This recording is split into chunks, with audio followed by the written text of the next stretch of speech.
ሰላም ጤና ይስጥልን ውድ የቻናላችን ተከታዮች እንዴት አላችሁ እያል ጊዮን ዩቲዩብ ቻናል በኦንላይን በማስተማር ላይ ይገኛል። የምናስተምረው አማርኛ፣ እንግሊዘኛ፣ ሂሳብ እና እንዲሁም ሌሎችን የትምህርት አይነቶች ሲሆን በየትኛውም ሀገር ሆናችሁ በኦንላይን መማር መከታተል የምትፈልጉ ታች ቪዲዮ ላይ ባስቀመጥነው ስልክ በኢሞ፣ በዋትስአፕ፣ በቴሌግራም ሃሎ ይበሉን፣ ይደውሉልን፣ መማር መከታተል ይችላሉ። ሰላም ውድ የቻናላችን ተከታታዮች እንዴት አላችሁ? በያላችሁበት ሰላማችሁ ይብዛ እያል ዛሬ ደግሞ ይዘንላችሁ የመጣን ባለ ሁለት እግር ፊደላት የምንላቸውን ባለ ሁለት እግር የአማርኛ ፊደላት የምንላቸውን ነው ይዘን የመጣን። ምን አይነት ቅርጽ አላቸው፣ በምንስ ይለያያሉ የሚለውን አብዛኛውን እያመሳሰልን ነው፣ ደግሞ የሚለያዩበትን አንድ ባንድ እናያለን ማለት ነው። ከዛ በፊት በኦንላይን መማርና መከታተል ለምትፈልጉ በአጭር ጊዜ አቀላጥፈን ማንበብ መጻፍ እንፈልጋለን ለምትሉ ከታች ባለው ስልክ በቴሌግራም በኢሞ በዋትስአፕ እንዲሁም ህጻናትን ማስተማር የምትፈልጉ ደውሉን፣ አይበሉን።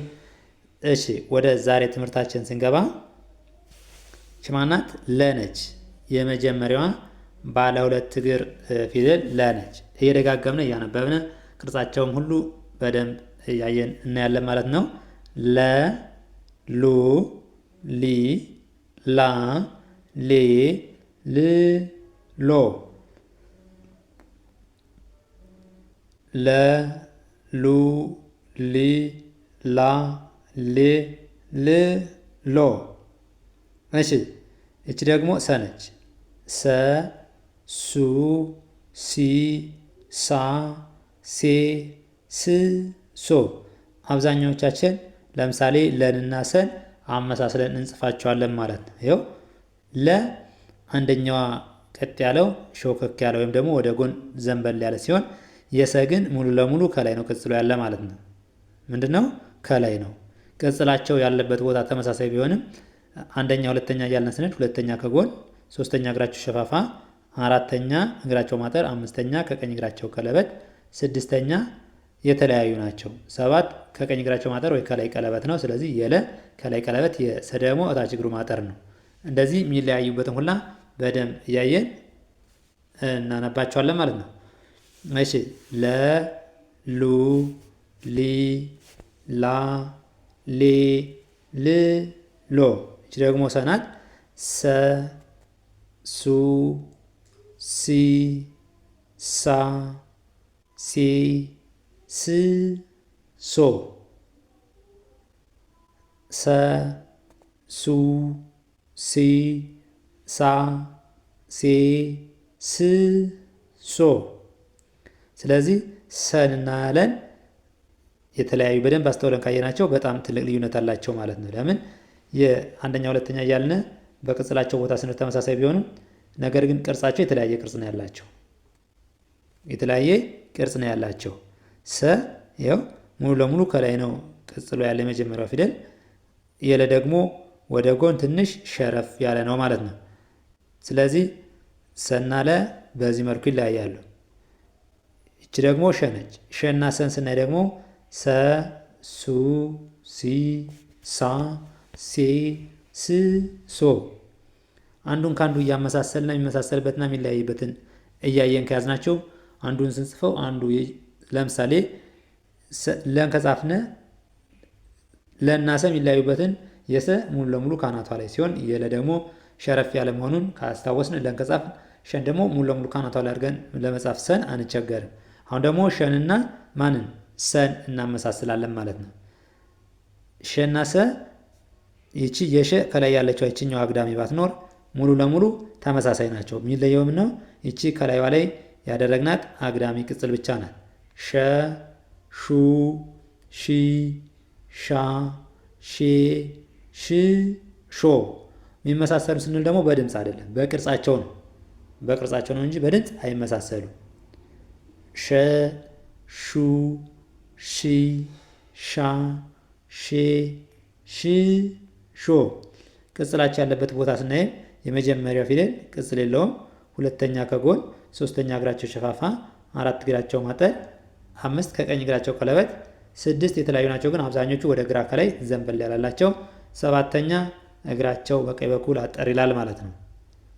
እሺ እቺ ደግሞ ማናት? በናት። በንና ሸን ስናይ ደግሞ በ ከላይ ምንም አይነት ቅጽል የላትም ከጎን እንጂ ማለት ነው። ይኸው እነዚህ ከላይ የተያያዘችባት ነች። አግዳሚዋ ብትከላይቺ በመሆን ትችላለች ማለት ነው። ስለዚህ ሸና በ የሚለያዩት ከላይ ባለው ቅጽል ነው ማለት ነው። ባለ ሁለት እግር ናቸው፣ ይመሳሰላሉ። ቅጽላቸው ቦታ ስናይ ከጎን ከጎን ተመሳሳይ ናቸው ማለት ነው። ስለዚህ የሚለዩት በምን ነው? ከላያቸው ላይ ባለው ቅጽል ነው ማለት ነው። በ ቡ ቢ ባ ቤ ብ ቦ በ ቡ ቢ ባ ቤ ብ ቦ። እቺ ደግሞ ማናት? ቨ ናት። ቨ ይቺና ይቺ ይመሳሰላሉ፣ ነገር ግን ይለያሉ። ለምን? ቨ ስንል እቺ ከላይ ቅጽሉ አግዳሚዋ አልተያያዘችም። የሸ ግን የተያያዘች ነች ማለት ነው። የቨ ግን አልተያያዘችም። ይኸው ዝም ብላ በላይ ሰረዝ ብላ የተቀመጠች ናት። ቨ ቡ ቪ ቫ ቬ ቭ ቮ። ይኸው ይችኛቱን በን ስናነባት በ ብለን በከንፈራችን አጣብቀን በ ብለን ነው የምናነባት። ይችኛቱን ደግሞ በታችኛው ከንፈራችንና በጥርሳችን ቨ ብለን ነው የምናነባት።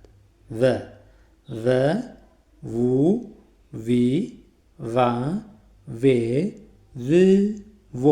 ይኸው በቀላሉ ቨ ቡ ቪ ቫ ቬ ቭ ቮ። እሺ እቺ ደግሞ አነች። አንኳ ከሌሎች ምንድናት? ለየት ያለች ነች። ባለ ሁለት እግር ናት፣ ነገር ግን ከሌሎች ለየት ያለች ናት ማለት ነው። አ ኡ ኢ አ ኤ እ ኦ። አ ኡ ኢ አ ኤ እ ኦ። እቺ ደግሞ ከነች። ከደግሞ ከበ ወይም ደግሞ ከበ የምትለየው በምን ነው? በጎን ከጎኗ ላይ በግራ በኩል ቀጸል ባለው ነገር ከጎን በግራ በኩል ከጎን ከላይ ቀጸል ባለው ነገር ትለያለች ማለት ነው። ከ ኩ ኪ ካ ኬ ክ ኮ። ከ ኩ ኪ ካ ኬ ክ ኮ። ልክ እንደዚህ እያደረግን ስናያቸው ምንም ቅጽላቸው ከጎን ሁለተኛ ፊደል ከጎን፣ ሶስተኛ እግር ሸፋፋ፣ አራተኛ እግራቸው ማጠር፣ 5 ቀለበት፣ 6 ደግሞ የተለያየ ምን አላቸው? የተለያየ ቅርጽ አላቸው። 7 ከቀኝ በኩል ቀለበት ወይም ደግሞ ከላይ ቀለበት ወይም እግራቸው ማጠር፣ በቀኝ በኩል እግራቸው ያጥራል ማለት ነው። እንደዚህ እያደረግን አንዱን ከአንዱ ስናነብ እያመሳሰልን በምን ነው የሚለያዩ ከያዝነው ያመሳሰልን ስለምናስታውሰው በቀላሉ እንይዘዋለን ማለት ነው። እሺ እቺ ደግሞ ኸ ነች። ኸ ኸ ሁ ሂ ሃ ሄ ህ ሆ። ኸ ሁ ሂ ሃ ሄ ህ ሆ። እሺ ኸን ደግሞ ስናይ ከማን ጋር? ከከ ጋር ትመሳሰላለች። ግን ክቺ ከጎን ከከ ቅጽል ሆና ከላይ ጨመር ያለችዋ ኸ ብለን ስናነባት እንድትለይ ታረጋታለች ማለት ነው። ስለዚህ የተለየች ናት። እቺ ደግሞ ናት? ዘ ነች። ዘ ዘ ዙ ዚ ዛ ዜ ዝ ዞ።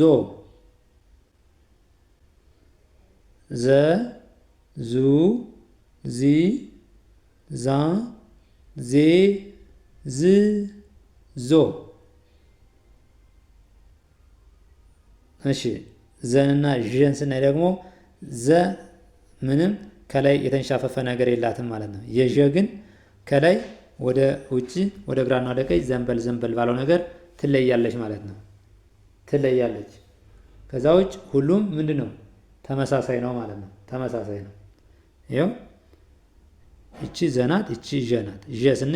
ዠ ስንል እንደ ጥላ ከላይ ከቀኝና ከግራ በኩል ዘንበል ዘንበል ያለውን እናስታውሳለን ማለት ነው። ዠ ዡ ዢ ዣ ዤ ዥ ዦ ዠ ዡ ዢ ዣ ዤ ዥ ዦ ዦ። እሺ ደግሞ አለው ዠ ዡ ዢ ዣ ዤ ዥ ዦ። እቺ ደግሞ ደ ነች።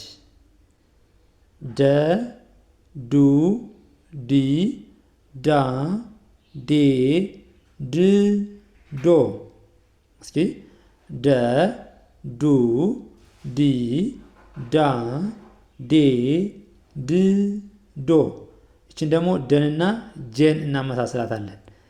ጀና ደ የሚለያዩት የጀ ከላይ ባለችው አግዳሚ ቅጽል ብቻ ነው ማለት ነው እንጂ ተመሳሳይ ናቸው። ለምሳሌ እዚህ ላይ ያለችዋን አግዳሚ በመንከላት ደ ትሆናለች፣ ወይም ደግሞ እዚህ ላይ አግዳሚ ቅጽል ብንጨምርባት ይቺ ጀ ትሆናለች ማለት ነው። ስለዚህ አንዱን ከአንዱ ማመሳሰል እንደዚህ ነው። ለምሳሌ እቺን ከላይ ያለችዋን ቅጽል ከላ ብናረጋት ደ ትሆናለች፣ ወይም ደግሞ ከደ ላይ አናቷ ላይ እንደሷ ቅጽል ጨምርባት ጀ ትሆናለች። ስለዚህ ስናነብ ደን ከጻፍነ ጀን ለመጻፍ ከላይ ከአናቷ ላይ ያለዋን ቀጸል ማድረግ ነው ማለት ነው።